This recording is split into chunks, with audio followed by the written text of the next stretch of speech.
আসলে এই রুটের যে একটা অবস্থা, দীর্ঘ 2 বছর ধরে মানুষের এই রুটে মনে করেন বিজয়নগরের প্রায় লক্ষ লক্ষ মানুষের দৈনিক যাতায়াত। এই যে রাস্তার একটা দুরবস্থা ভাই, এর চাইতে কষ্ট মানে সারা পথ যেমন আয় একটা গর্ভবতী মহিলা, এক মানুষের, এই যে আমি এখন আইলাম আমার সাথে এক লোকের হাত ভাঙা, এই লোকে ব্যথা এমনিতে অস্থির, আর এই লোকের যে জারি এই রুটের যে অবস্থা, ওই বাটা এখন কামতেছে।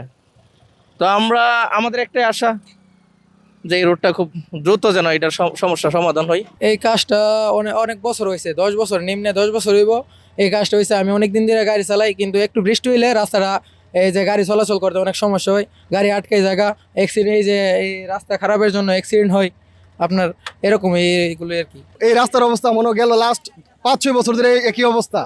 এর মধ্যে এই রাস্তার যে কাজ শেষ হওয়ার কথা, এটা কিন্তু অলরেডি মানে ওই মেয়াদ শেষ, অনেক আগেই শেষ।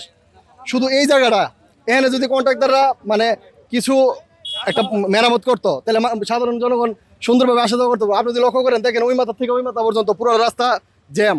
সকালও এরকম ছিল, দুপুরও এরকম ছিল। অল্প একটু বৃষ্টি হলে যদি আমরা চলাচল করতে না পারি, তাহলে আমাদের এই এলাকার যে সংসদ সদস্য অথবা উপজেলার সদস্য অথবা ইউপি সদস্য, এরা এরা করেটা কি? এদের কাজ কি? এদের কাজ হচ্ছে রুটের কাজ করা অথবা আমাদের জনগণের ভোগান্তি দূর করা। তাহলে এরা করতেছে কি? আমরা চাই অতি দ্রুত এই রাস্তার কাজ শেষ করা হোক। নগদ নিয়ে এলো হার না মানা হার অফার। সর্বনিম্ন 10,000 টাকা রেমিটেন্স নগদে পাঠালে থাকছে স্বর্ণের হার জেতার সুযোগ। যাওয়ার সময় হঠাৎই অবস্থা কি, যাওয়ার সময় অনেক পরিস্থিতি অনেক খারাপ ছিল। মানে এখানে 2টা বাইক আমার সামনে, চোখের সামনে পড়ে গেছে, আমি নিজে তুলে দিছি আর কি, হেল্প করছি।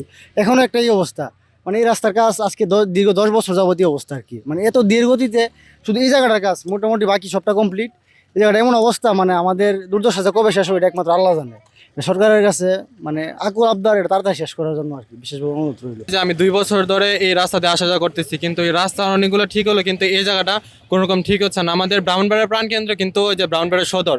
দেন ধরেন একটা এক্সাম্পল হিসেবে বলতে গেলে, একজন ডেলিভারি মহিলা, ওনাকে যদি কোনো সিরিয়াস অবস্থা হয়, তখন আমাদের কিন্তু বিজয়নগরের সুবিধা এই রাস্তা দিয়ে ওই দিক দিয়ে যাইতে অনেক সমস্যা হয়তো। এই দিকে যেতে গেলে তো এখানে তো আটকে গেলে একটা মহিলার কি অবস্থা হতে পারে আপনারা বুঝতে পারেন। তখন আমাদের এলাকার এমপির কাছে আমার একটা অনুরোধ যে আপনি এটার প্রতি একটু লক্ষ্য রাখবেন, মানে এটা ঠিক করা যত তাড়াতাড়ি সম্ভব আপনি একটু এটা ঠিক করার চেষ্টা করবেন।